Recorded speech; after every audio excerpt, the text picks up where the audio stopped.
Welcome to the Art of Classiness Podcast, a show where we redefine what it means to be a classy lady. And sometimes it's messy. I'm Robin. And I'm Deborah, two friends turned classy ladies who are here to discuss life's ups and downs, navigating the complexities of adulthood, and how the gift of friendship is essential to belonging. Today we're digging into what happens when one of you becomes a mom and the other doesn't. This one's for anyone who's ever felt the weird shift that happens when babies enter the chat. Whether you're navigating nap schedules and text replies that say, "Sorry, just saw this," or feeling disconnected from a friend in a completely different life season, we'll tackle how to manage friendships and expectations through different stages of motherhood. So follow along, give us your feedback, and don't forget to like and subscribe. What's up, classy ladies and gentlemen? Deborah, let's do a little check-in. How are ya? Hi. I am great. I just had a really full weekend of not only just getting productive things out of the way, still training for the triathlon, which feels really good, but I actually had a friendship hangout yesterday. Aww. And that was just much needed. I have a great neighborhood of fellow parents. There's a few school teachers in my neighborhood. I've talked about them before, and we see each other a lot more in the summer. So it's been like a while since we all have gotten together, and my across the street neighbor has, for the past few years, thrown like a derby party. So went over there. It was cold and rainy in Ohio, which is like not fun. I had a beautiful spring dress that I wanted to wear so badly, but I'm like, it is freezing. I'm wearing pants and a jacket. But it was great. They always make a great spread. And I tell you, if I don't have bad luck, I've got no luck at all. We drew numbers for what horse was going to win, right? Since none of us know anything about horse racing for the Derby yesterday. Yeah. And I drew two, and neither of them, I think, even placed in the top 5. But the winner not only got like this toy horse, but also like a scratch-off lotto ticket. And the guy who won the scratch-off lotto ticket got essentially every single scratch-off was a monetary reward. It was $2,000 that he scratched off. I was like, what? Oh my God. What? I could have pulled a number that would have gotten me $2,000. I was like, you are hosting the next party, my friend. That is crazy. Oh, man. I know. I'm so angry you didn't win that. I know.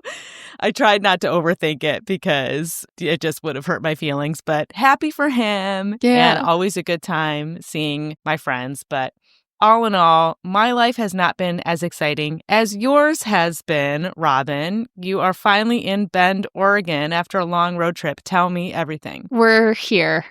We made it. You made it. We love the new house, and we've already forgotten what springtime in Texas feels like. Mm-hmm. It was 30 degrees this morning. I'm wearing fleece overalls. Hell yeah. And our AC, I forget what they're called, but it's the individual units that goes in each of the main rooms. Okay. It's like a HVAC thing. I don't know. We can't get any of them to work. So since we got here 6 days ago, none of them have been functioning. So we haven't been able to use the AC. Don't need to at 30 degrees. Well, during the day it gets hotter. Okay. But still, it's nothing crazy. If this happened in Austin, we'd be dying. Like, no working AC. Get out. Get out of here. Like, no way. They told us, the earliest we can get someone out there is on May 7th. Okay. We're like, so a week from now? Oh. But it's been fine. What are the highs expected to be? Great question. Today is a low of 29, high of 56. Okay. And the rest of the week, the highest I see is 78. Yeah, real nice. That is warm. It's so great. We're loving it. We feel like we made a really good decision with the house. And yeah, we've been exploring new restaurants and shopping for new furniture and just getting things organized. It's been a really busy week, but we've made a lot of progress and really excited to have friends come visit. Well, I cannot wait. I cannot wait to get out there. I love Bend and have multiple reasons now to go visit. So pencil me in. Whoop, whoop. Maybe we'll do our Classy Ladies Summit here. I know. Absolutely. I don't see why we wouldn't. It's a great place. It's a great place for it. All right, let's get into today's classy convo. And it's all about how motherhood can shake up your friendships. Yeah, there's this idea that becoming moms can bring friends closer, especially if it happens like at the same time. But whether you're having babies at the same time with your friends or at different times, sometimes not at all. The truth is, things shift. Maybe you thought you'd be doing stroller walks and mom dates together, but then you realize your friend's parent totally different than you. Or maybe you're still in your brunch era while your bestie is knee-deep in diapers. And what if you don't have kids? It can feel like friendships are leaving you behind, even if no one is trying to. So today we're digging into those shifts, the funny, the frustrating, and the honest ways friendship gets tested by motherhood. Plus, it's also Mother's Day coming up, so we want to make sure that we're celebrating all kinds of moms, whether you're partnered, solo, grieving, trying, or a chosen mother. We're giving you guys shout outs, and we'll talk about how you can honor those friendships today. Beautiful. So this is an interesting topic today because you and I have such different perspectives. Mm-hmm.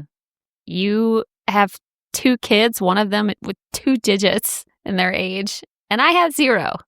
So yeah, and even between me as a mom and my mom friends, I have had totally different experiences with each of them. So I'm really happy that we can bring both of our unique perspectives to this conversation because I'm hoping it will resonate with all different types of journeys that our listeners are probably experiencing. Yeah, as women, I'm sure we've all gone through these scenarios when we're the closest to our girlfriends in our teens and our 20s, where you just invent this fantasy of like, we're going to get married at the same time, we're going to have kids at the same time, we're going to raise our kids together. It's going to be a dream. Mm-hmm. We never thought about what it actually means to be a parent. Yo, no. God, no. Real life does not match that dream at all. No, especially there's so many nuances to it as well that you don't find out until you're in it and you can't believe that nobody told you. And then you realize they have, but you just really cannot experience it until you experience it. And it can be really challenging. It can put you through a lot of hardship. It can maybe even take you away from a group that you thought would be your village when you entered motherhood. That could be short-term, that could be long-term. So it's definitely this huge, wrench in the machine of life, and everybody experiences it differently. Everyone experiences it differently. I think that's so important to say because it can be a very lonely and isolating experience. I actually found a statistic from Motherly State of Motherhood survey from 2022, 83% of moms say they feel lonely or isolated during the early years of motherhood. Does that resonate with you? That's damn near every single one. That is like every single one nearly. Yes, that definitely resonates. And it starts even before your kids arrive. So I was one of the first to have kids. We have one friend that had babies first.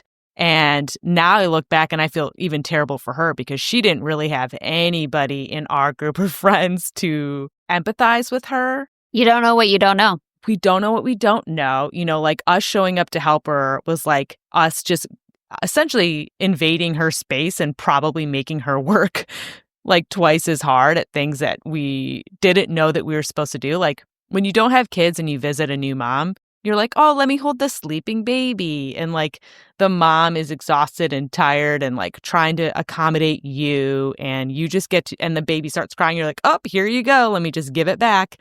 And then after you become a mom, you're like, okay, sweetie, you go take a nap. I'll watch your baby. Tell me where to put the laundry. Like you actually do the things that you know that you need as a new mom. So she definitely was the pioneer in that group. And then I was, I think, the second one in our Austin circle to have kids. And I will never forget when I found out I was pregnant. It was like the weekend of 4th of July. So we had some friends in town. It was just like one day of going out after the next. I think 4th of July was like on a Thursday. So you had like the Thursday, Friday, Saturday, and then Sunday brunch, just like bam, bam, bam, bam, bam. And I remember finding out like in the midst of that weekend. And even the first outing that we did, I just was like so pissed that everybody could just like drink whatever they wanted, eat whatever they wanted, and there I was just like sitting on a blanket drinking a 𝗪𝗂. Do you say 𝗪𝗂 or 𝗪𝗂? I say 𝗪𝗂 because I am not French. Yeah. Okay. I'm not going to pretend that I know how to I'm not pronounce going to do that. it.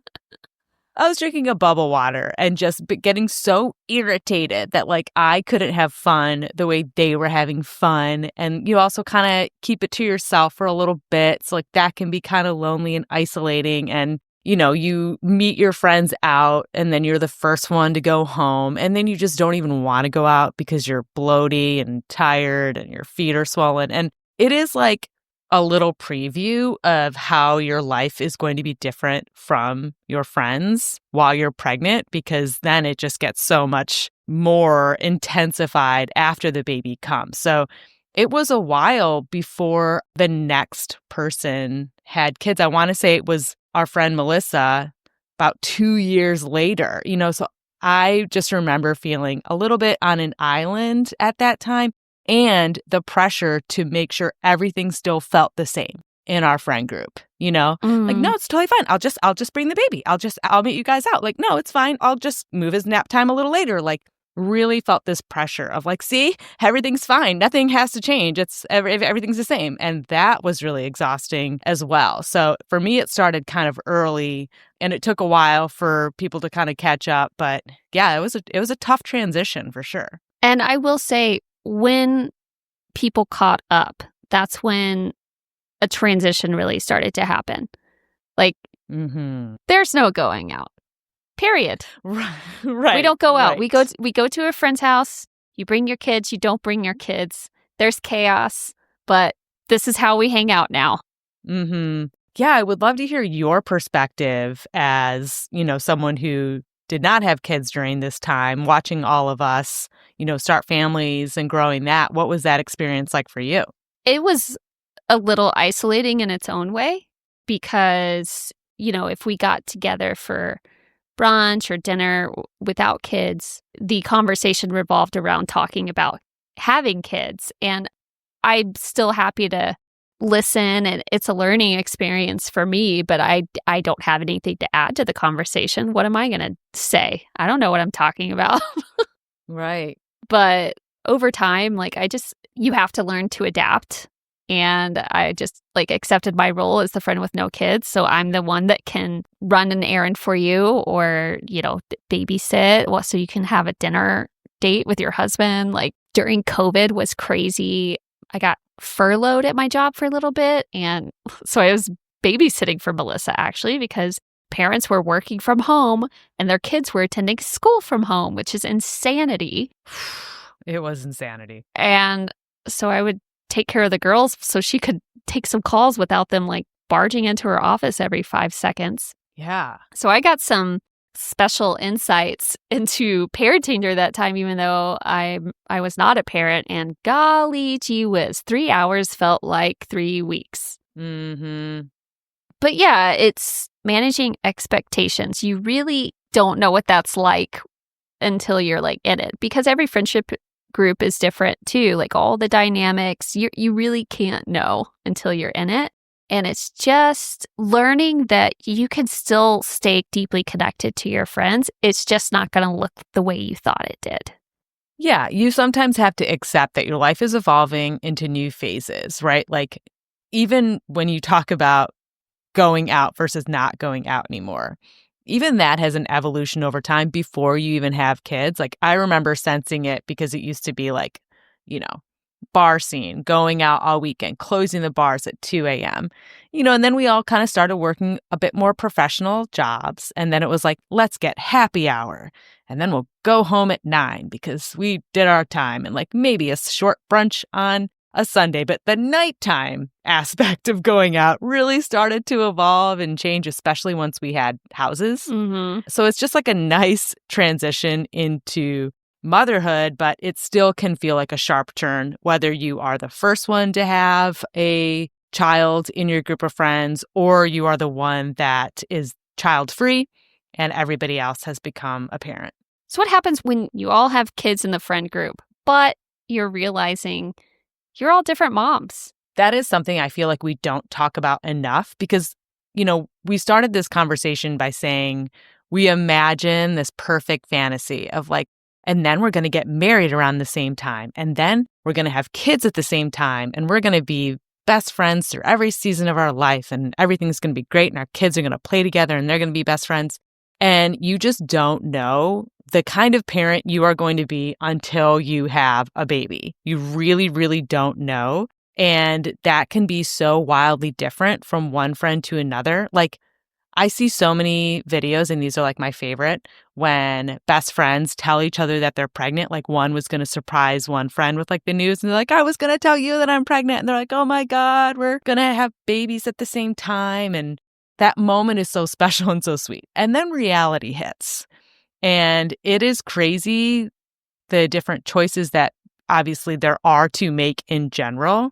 And it's really easy to be so insecure that you are not doing it as well as the people around you, especially when they have kids at the same time. It's almost like, I don't know, there's so many milestones that you talk about so frequently. And if your kid isn't at that milestone, or you see another friend struggling for their children to meet these milestones, you kind of maybe feel bad. So no one really talks about the dark side of parenting alongside of your friends. Yeah. And there's the stuff that you don't have control over and the stuff that you do have control over, like sleep training, nap time, screen time. What are they eating for snacks? It's so granular, the decisions that we make every day for our kids. And it can be so vastly different from your best friend. And like learning that different doesn't mean bad, but also learning how to talk about it, because you don't want them to think you're judging. You don't want to feel judged. So how do you approach that? It is so hard, especially when you're a new parent, because your hormones take the wheel. You are unrecognizable to yourself. And even if someone looked you in the eye and said, hey, this is just hormones, first of all, that is like the worst thing to say. Even if that is fundamentally true, you are really not in control of your brain power. Like, every aspect of your energy is just going into staying awake, feeding yourself, feeding the baby, and like just trying to keep a sliver of your sanity. So it's really hard to not only take feedback, but it's almost impossible to not take a comment about how somebody else is doing it as a criticism that you're not doing it the right way. And for me, like, sleep training was so hard with my kids. So hard. I mean, Max, I think, took around 9 months to sleep more than like 3 hours a night. Wow. And George was closer to 15 months. I'm not even joking. Oh my gosh. Now, there would be spurts, there'd be small periods of time, but the amount of times that they regressed and would start waking up early was like, there was a period of 4 months where George was like, it's 4 a.m., time to go. Oof. Time to wake up, Mom. And like, we could not, like, it's so hard. And when you're dealing with something difficult, you just become more sensitive. And so you look over to your friend and they're like, oh, no, we put him to bed at 7. He sleeps until 6 in the morning. I'm like, why am I doing this wrong and you're doing it right? Like, I'm doing everything that you're doing. And it's so hard to not feel like you are just not a good mom. I can't explain it. It's hard not to feel inadequate. Yes. Well, this is why, and this is terrible, but I feel like all parents can relate. I loved when I would go out in public and I would see a kid throwing an absolute tantrum, just going bonkers, can't stop crying, nothing is making them right. I'm like, good. Not good for that parent, but I'm like, my kid is not the only one that has tantrums. Yeah, it's validating. They're having a hard time too. And I'm not in judgment of that, but sometimes you feel like, is my kid the only one that's not sleeping? Is my kid the only one that can't be at a restaurant? And when you see it in someone else, you're like, okay, solidarity, sister. Yeah. We got this. Yeah. You know? It's not judgment at all. It's more It's like, not. oh, cool.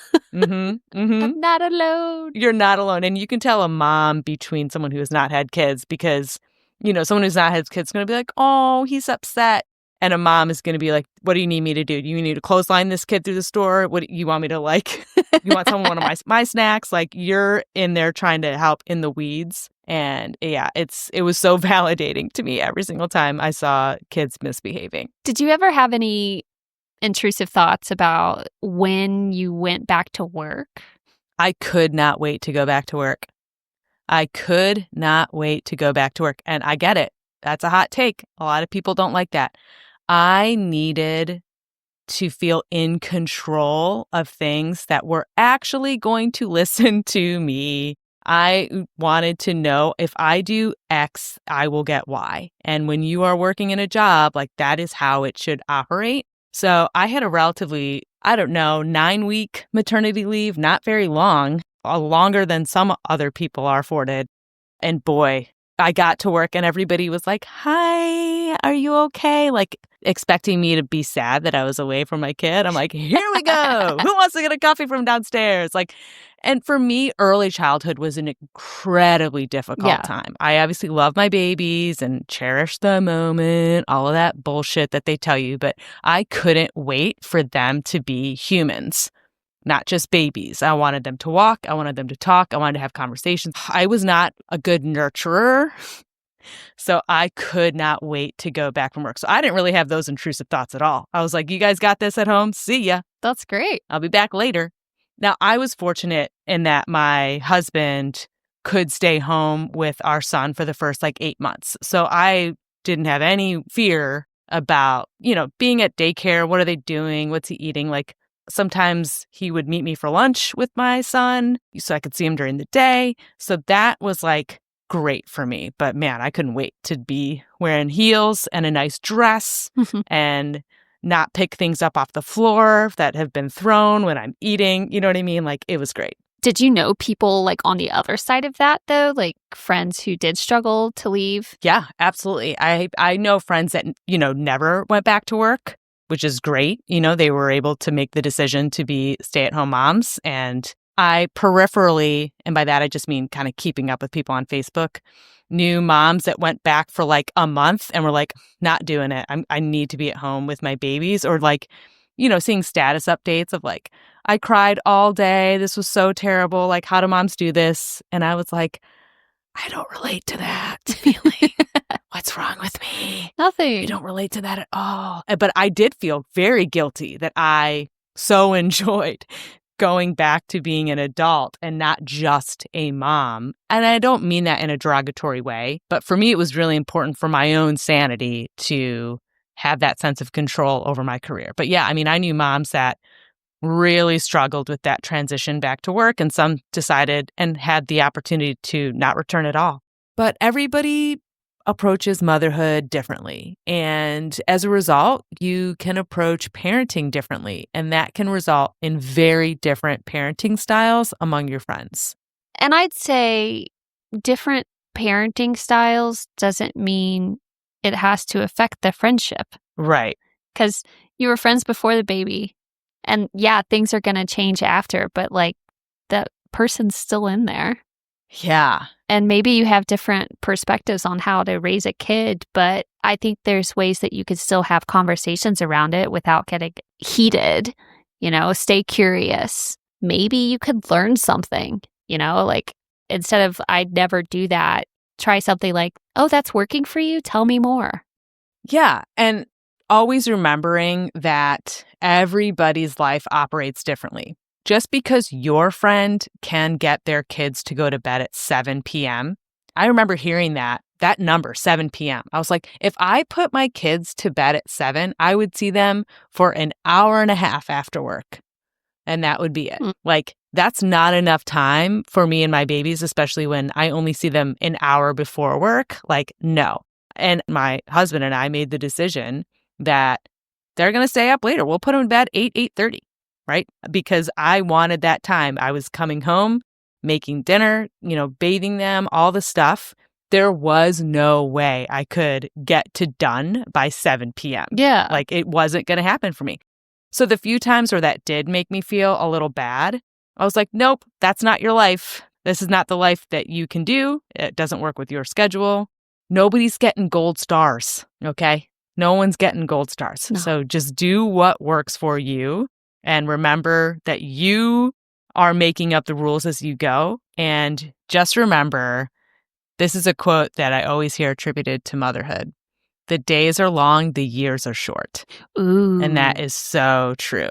Like, you can't believe you made it to the end of the day, and then you blink and they're 1 year old. And it is crazy. So, there's that whole country song where it's like, you're gonna miss this. Oh, yes. And sometimes I just want to tell that song to fuck off because there was a lot of early childhood that I was not going to miss. But you look back and you cannot believe how fast it happened. So for anybody who's in the throes of early parenthood where you're like, I cannot even handle another day, you can endure another day and you will not be able to believe how fast those days stack up.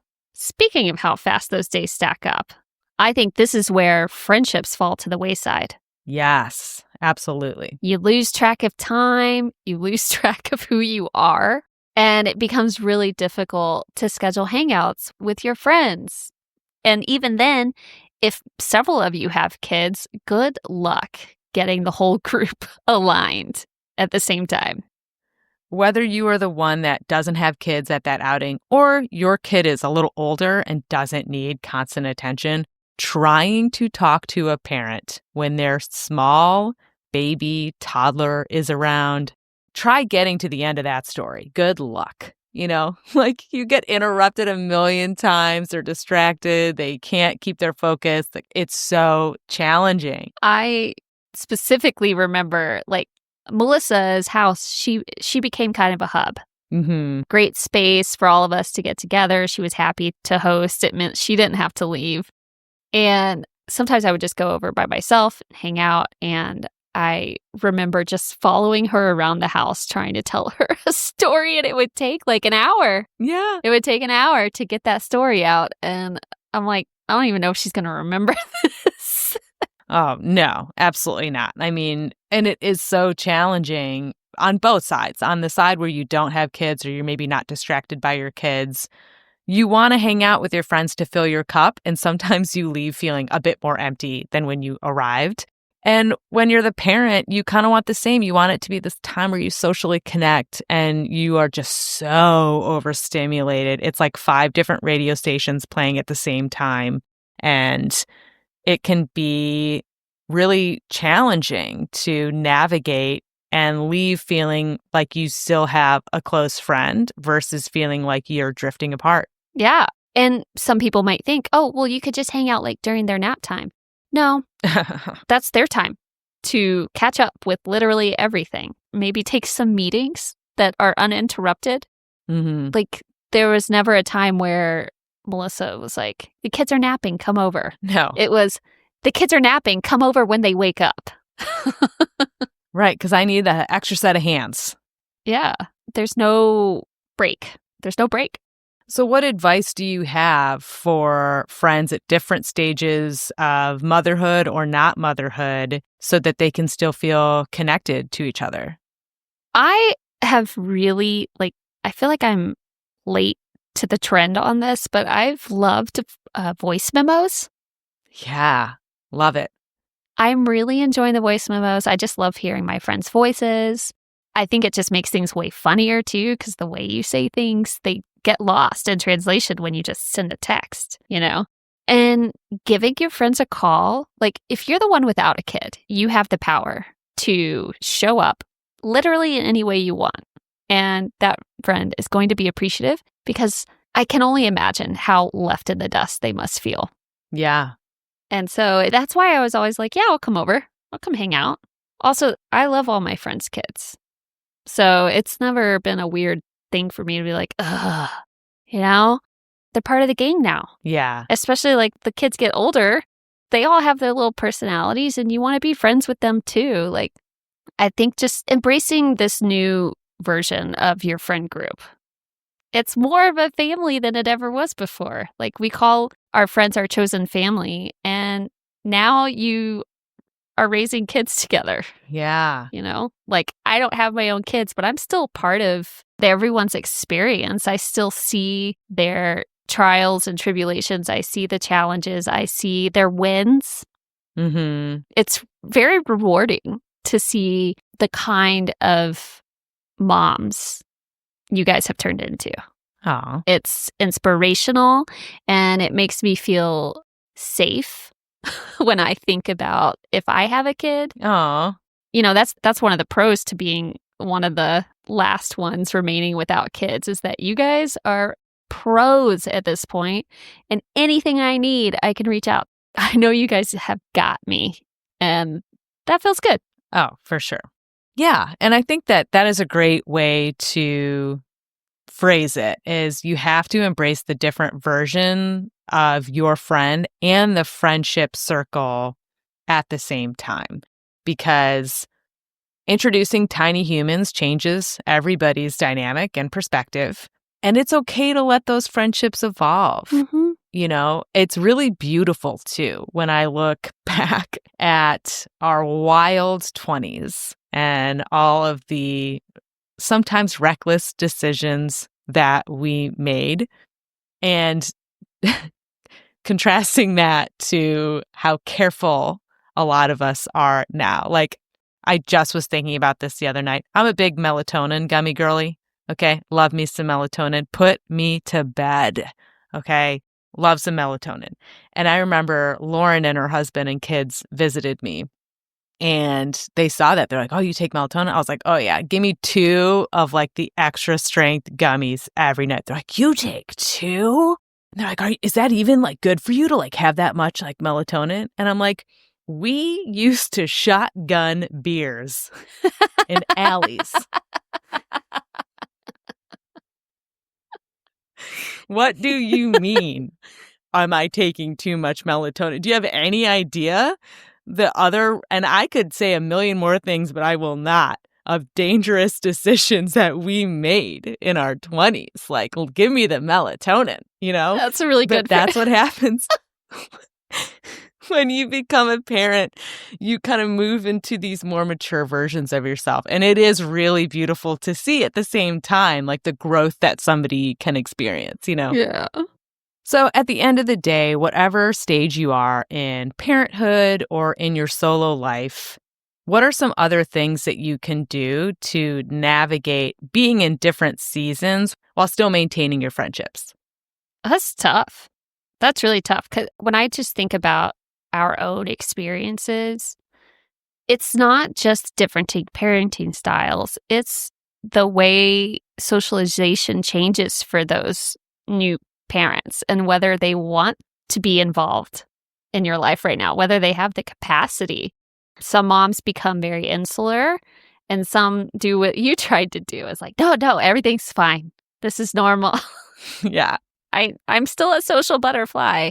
And the friends that can become more insular, I think those are the ones that you have to work a little harder to maintain that friendship. And what would you say are some good recommendations on how to go about that? Yeah. First and foremost, I would say accept where your friends are, right? If you have a friend that's become more insular, let them know that they're always welcome. They're always invited. But when they say, guys, I'm not going to be able to leave with the kids today, or I cannot leave my kids with my husband today because he has to do X, Y, and Z, accept that. Don't make someone feel bad or say, come on, we haven't seen you in forever. You know, like, well, why can't he just do that? Or why can't you just do this? Can't your mom come and watch? Like, accept where they are. They are going to tell you what they're capable of. So don't feel bad that she's not as active in socializing as she used to be, because it could be temporary. Yeah. Babies don't keep. They're going to get older. Yeah. She's going to come back. Keep lines of communication open during that time with those insular friends. Exactly. You could say things like, I'm still here even if we don't talk every week. You can still be the one sending them texts, even if they don't reply all the time. You could even say like, hey, you don't have to reply. Just, I'm thinking of you. I love you. Yeah. And I'm here when you're ready to grab a coffee, you know? Yeah, 100%. Don't force your lifestyle on that person. Don't just say, hey, I'm going to stop by later. Like some people do not like unexpected guests or visitors, even if you think you're just there to help out, Yeah. I would say manage the frequency of how often you are with your friends. When you don't have kids, it's pretty easy to see your friends weekly. And when you do have kids, you're lucky to see them monthly. So lower those expectations a little bit, reframe those expectations. So that way you're not feeling so bad that you're not seeing them as often as you used to. I mean, we've talked about this, like our classy ladies, when I was in Austin. The last time I had seen our friend Ashley was the last time you had seen her at one point. Right. Like we live in different parts of town. She has a full-time job. She has 2 kids playing sports. She's getting her master's. Like she is a busy gal, and it's not personal. It is not personal. Yeah, it's easier to take things personally when nobody has their shit together because your friends are the number one priority in your life, right? Mm-hmm. Priorities change as you get older, whether it is taking on a full-time job and becoming a professional or starting a family, having a house, all those things. So just know the goal is to be grandmas on a beach together, watching the sunset. Okay? So do things in honor of that old version of yourself to make sure that you are going to get to that threshold, whether it is reaching out and just saying, I'm here if you need, planning quarterly hangouts, right? Yeah. Even a quarterly hangout will suffice during some of the more trying times of parenthood. So that way you can honor old lady on a beach laughing with her girlfriends on vacation. Maybe that quarterly hangout, I never thought to do this. This just popped into my head. Let's hear it. Maybe schedule like 3 different dates because something's going to come up. Yeah. Someone's going to get sick. The whole family's going to be sick.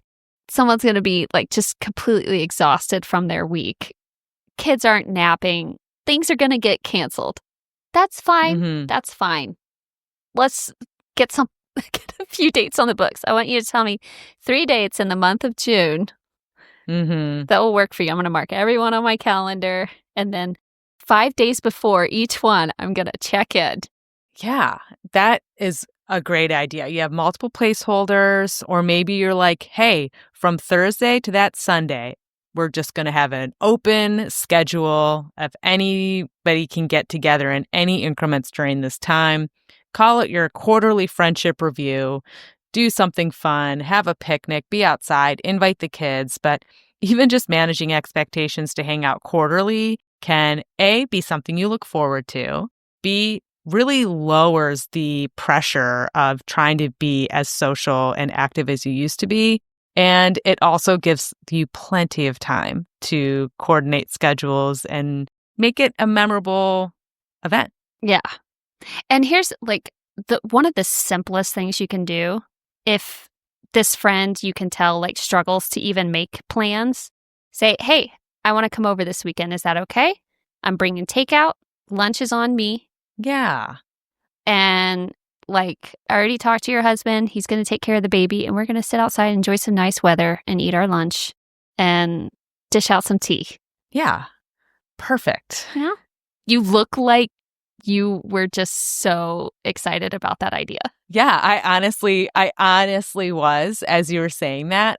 If somebody texted me right now and said, I'm coming over with takeout so we can hang out and the kids could play outside, that would make my fucking year if I got a text message like that. So if you're able to do that, I say do it, because moms don't take care of themselves first, right? Especially when the babies are young. As you get older, it's much easier to prioritize yourself. So if you're a mom of older kids and your friend has younger ones, send them a message like that. If you do not have kids and you have the capacity, that is such an act of kindness, because first of all, food, my favorite thing in the world. Mm-hmm. Second of all, friendship, second favorite thing in the world. And just feeling seen is so important during that time. So important. Yes, you read my face correctly. I was like, I was actually picturing the takeout. I was like, is it Asian? Is it pad thai, I wonder? I actually did for Melissa's birthday, her 40th birthday. Evan helped with this, but we Seth and I picked up takeout from 𝗬cie𝘂'𝗹𝗹 and showed up at the house. And Kathleen was there, I think Ashley too. And we're like, here's some sushi for your birthday, but you don't have to leave the house. Perfect. She was so happy. She was so happy. Yeah. Hell yeah. Hell yeah. Well, since we are on the eve of Mother's Day, let's talk about how you can acknowledge and celebrate your friends that are moms for Mother's Day weekend. I have actually spent many of my Mother's Days in my 30s with my mother friends versus my own mom. Usually I find a way to do both, but I love celebrating my friends who are moms. And I think it highlights one of the main things with Mother's Day, and it's recognizing that you are so much more than a mom. You're a superstar, and you're not it's not your whole identity, but it is a large part of who you are now. But hanging out with your friends reminds you that this version of yourself still exists. Yeah. And I have memories of, going in Austin. We have a brewery called 𝗪𝗪. It's a place that our friends have enjoyed going, and they have all these picnic tables outside. And, bring the kids. Who cares? There's goats. They can run around. It's just a nice hangout where you still get to spend time with your family, but your friends are front and center. Yeah, breweries are funny because so many of them are family friendly, which is a funny oxymoron to just go to a place that makes beer and they have a playground. But those are honestly the best spots because, your kids can be slightly independent depending how old they are. You can have that opportunity to, relax, unwind, connect with your girlfriends, feel like you're hanging out. Also, the kids are getting a lot of their energy out of their system. So if you do live around other parents, I highly suggest taking Mother's Day as an opportunity to actually be with other moms. Maybe let dads or, friends handle watching the kids. Maybe you bring them with you if it's a family-friendly place. But celebrating alongside other moms is really important for a few reasons. A, I love what you said about reminding them that they are more than just being a mom. But B, it doesn't put so much pressure on your partner to celebrate you perfectly. I don't know a single mom that at one point or another did not feel disappointed on Mother's Day because they were not recognized in the way they felt they should. It's an impossible mark to meet at times, so I get that. Take some of the pressure off your romantic partner and say, hey, other moms, we know how to plan shit. We know how to get shit done. Yeah. Let's just hang out with each other and connect because that's really what it should all be about. Or tell your partner, this is what I want for Mother's Day. I want to hang out with my girlfriends and I do not want to be chasing the kids around. Happy for you to be there, but you are on parent duty. And set expectations that way. Yeah. Hey, I don't need anything from you except take care of the kids. You don't have to do anything special. Yeah. I just want to hang out with my girlfriends. Just take care of the kids. 100%. I do not want to do a single thing. Yes. I just want to remind all partners out there that it is not Mother's morning. It is Mother's Day. Okay? Mother's Day should be acknowledged all day. She doesn't just get breakfast in bed and then she's back to it while you go play a round of golf. Yeah. Okay? Your partner who is a mom doesn't want to hang out with her kids on Mother's Day. I get that that doesn't sound intuitive, but that's when we want a break.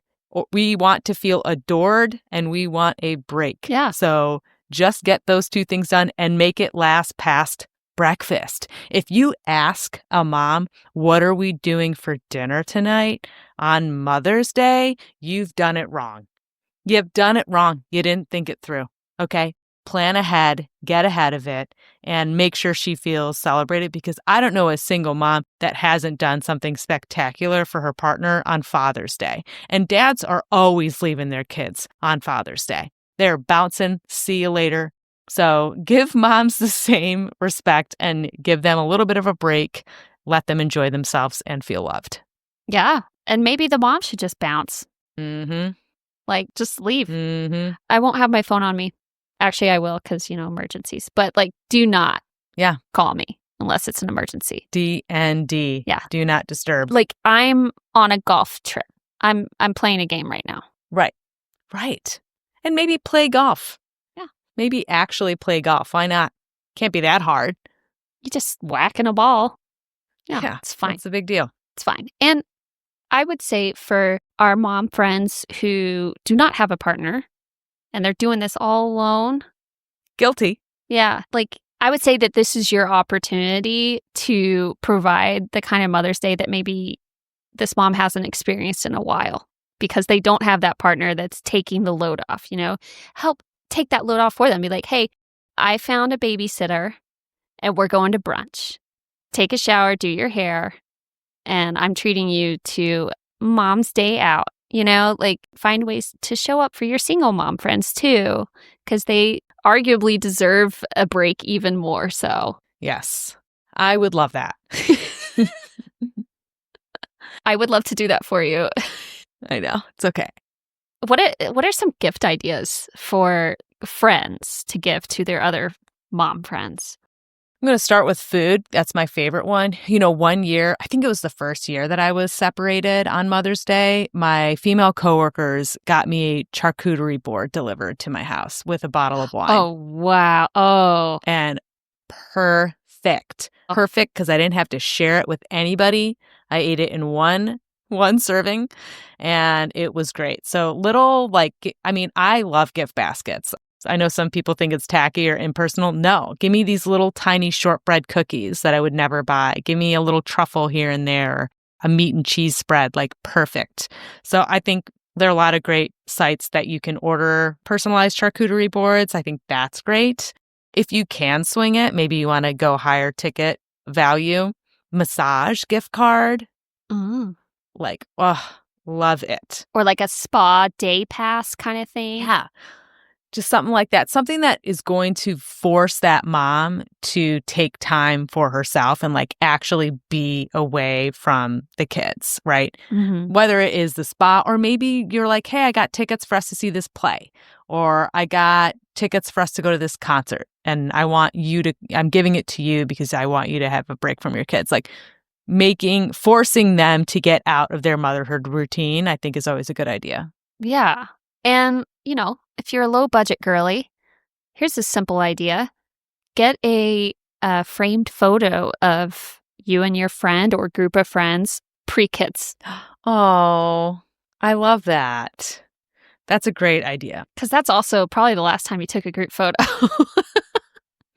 Yes, it probably is. And when you have kids, you're always taking pictures. Most of the framed pictures you have are of you and your family and your kids. So it's always good to have a really nice mounted framed picture of your girlfriends as a reminder of another version of yourself that is still there, but might not be front and center. Yeah. And Mother's Day is more than like honoring the mother. It's about honoring the friendships that keep these moms going. And I think that's what's so special about making time to celebrate your friends who are moms outside of like their families. Do you know what I'm trying to say? Yes. Yeah. Celebrating the individual and the mom. Yeah. But also like reminding them they're not alone. You still have friends. You still have a community to lean on. Like you still have your village. And that's why I like spending time with my friends on Mother's Day. And I'll show up with flowers for everybody. I want everyone to feel special. Like like you said earlier about dads disappear on Father's Day. Like I feel like on Mother's Day, like it is harder for the mom to stop momming. Yeah. And so I take it upon myself to do those little things. They're small gestures, but I think they make an impact. Yeah, 100%. That's so sweet. Yeah. So just remember, no matter what stage you are at, whether you are child-free by choice, in the throes of early parenting, or watching your kids become more sustainable children, you can still find a connection with all the different versions of yourself and the different versions that your friends become when babies enter the chat, like we mentioned. So don't forget about who you were and don't lose sight about the kind of friends you want to be in the future. Seasons change, but your friendships will endure as long as you just give each other space, grace, and every once in a while, a little bit of takeout. It's perfect. Love it. All right, it's time for our recurring segment, Class Act of the Week. Every episode, we like to spotlight someone who's out there making the world a little kinder, a little more thoughtful, and a little classier. This week, it's Deborah's turn. What you got, Debbie? Well, I'm going to do a 1-2 switcheroo. Okay. First, shout out to my mom. My mom is a fantastic mom. She always shows up for me. She came here not that long ago to help out when I went on a business trip. She's always willing to, would honestly give me the shirt off her back if I needed one. Always sends me home with random things in the kitchen when I go visit. Always is bringing random things to my house that she feels that I need, which I sometimes roll my eyes at and then find myself using over and over again. And not only do I want to honor her on Mother's Day, but Mother's Day also falls on her birthday. So Aww. Huge shout out to my mom. And I am fortunate that she gave me the tools that I needed to be the kind of mom that I am today. But also need to give a class act of the week to Robin. Oh, what? It's you. It's me. You guys, when you hear this episode, it could actually be Robin's birthday because this episode comes out on Tuesday and Robin's birthday is on Wednesday. That's true. And listen, you guys, this podcast exists because of Robin. I show up, okay? I do 25% of the effort to get this podcast where it needs to be. Robin learned everything about podcasting in order to make this happen. You learned how to mix audio. You know, we had some trials and tribulations in the beginning. We had no idea what we were doing. And Robin's like, I'm just going to learn how to do this. I'm going to learn how to be a sound engineer. I'm going to learn how to use the best SEO in these episodes so that people can actually find it. I'm going to research a branding photographer. We're going to look at somebody who do social media. We're going to get a podcast coach. Like, Robin is the blood, sweat, and tears of this podcast. I'm not going to cry. Aww. Would not happen without your dedication, and not just your dedication to this podcast, but you are such a dedicated friend. Oh no. Oh no. Robin shows up for her friends more than most of the friends that I know. So happy birthday.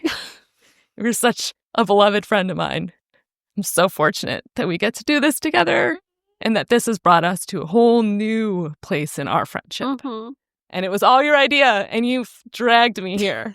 You dragged me to do this podcast, which I wanted to do. I just didn't think I could do it.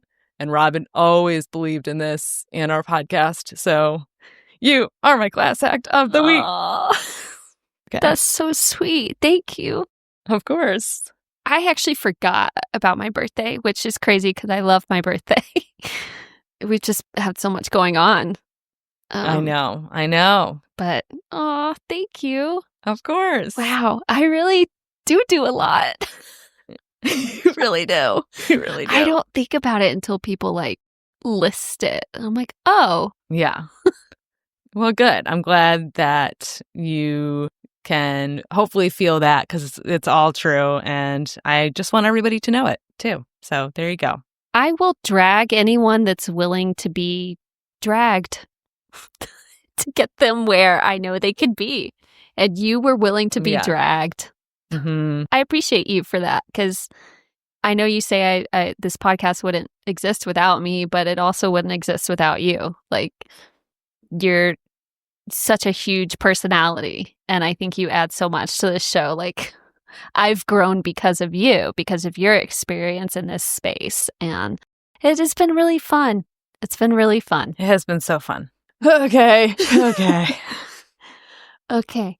Moving on to our favorite segment, Class or Crass. Yes. Don't tell the other segments, but this one's our favorite. It sure is. And here's the scenario, okay? Should you call out the disengaged dad? Mm. You're at your friend's house. She's doing it all. Baby, dishes, dinner. Her partner? Zoned out on the couch. You're dying to say, he needs to help you more. So is it classy to speak up and encourage her to ask for more support? Or is it crass to comment on their parenting dynamic? Tricky, tricky. This is so tricky because even though you know your friends very well and maybe even their partners very well, only the people in a relationship really understand the dynamic and the give and take, and what might just be a moment of relaxation might come off as they're disengaged because you're not there long enough to really know. So this is challenging because when you are a parent and you are stressed out, like we said before, it's really hard not to take advice as criticism. So this is a tread very carefully situation. What do you think? I agree with you. You never know everything going on behind the scenes. I think you should never make those kinds of assumptions. And the classiest thing is probably to talk to your friend first. Mm-hmm. Hey, I noticed you're doing a lot. How are you feeling about that? Because you also don't want them to feel judged. Be thoughtful about how you approach that situation because they could end up feeling defensive. Mm-hmm. Just approach it from a place of love. Hey, is everything okay? I just want to make sure. Do you need help? Are you getting help? I don't know. What do you think? Yeah. Yeah, I think being curious is always a great place to start, whether it is approaching your friend and saying hey, I noticed you were doing so much today. How can I help? Or do you feel like you're getting enough support so that you are not totally burnt out at the end of the day if they're expressing that to you? There's another reality that you have to consider, and that is sometimes the way that mothers manage the stress of parenthood is by trying to control everything they can control. Mm-hmm. And that might seemingly work for them because at least they know things are getting done the way they want it to be done. But that is just the fast track to burnout. And so sometimes you need to acknowledge that with your friend, hey, I totally understand the need for you to want to control and do as much as you can because you know how to do it best. What if you were to delegate some of these other smaller tasks to so-and-so? Would they be receptive to that? Because I fear you are going to crash and burn really quickly if you try to maintain this lifestyle. If you come to a place of concern, I think that's a good place to start. I also think it depends on your relationship with their partner, right? If you are close with their partner, you might be able to zing them here and there. Yeah. Just be like, hey, you want to get that? I see you. Do you want to pick him up? He seems pretty upset. Do you mind doing this? Sometimes you have to force yourself in a delegating role.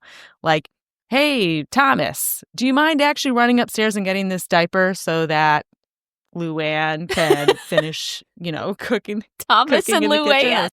Don't even know. I was watching a lot of Real Housewives of New York clips on Bravo the other day. So yeah, sometimes you need to force yourself in a delegating role. Hey, Tom, are you able to go to the grocery store? I know that so-and-so, ran out of milk and we're kind of really busy in the kitchen right now. Do you have a second to do that? Kind of forcing yourself in a way that makes them realize maybe they're not as active as they should be. I sometimes have a sharp tongue, and if I am close with a guy partner, I don't think I've ever intervened in a parenting situation, but definitely I've had friends in previous relationships where there was no hiding how I was feeling about how they were behaving. I would not recommend that path because at the end of the day, your friend is probably always going to choose their partner over you. They're living with them, they're in love with them, they've built a life with them. So you don't want to put yourself in a position where all of a sudden they don't want you around because you're criticizing the way that the other person parents, Yeah, that's a really good perspective. So yeah, I would say calling out the disengaged dad, is that classy? Probably not. I'd say that's a little crass. In most scenarios, that's crass.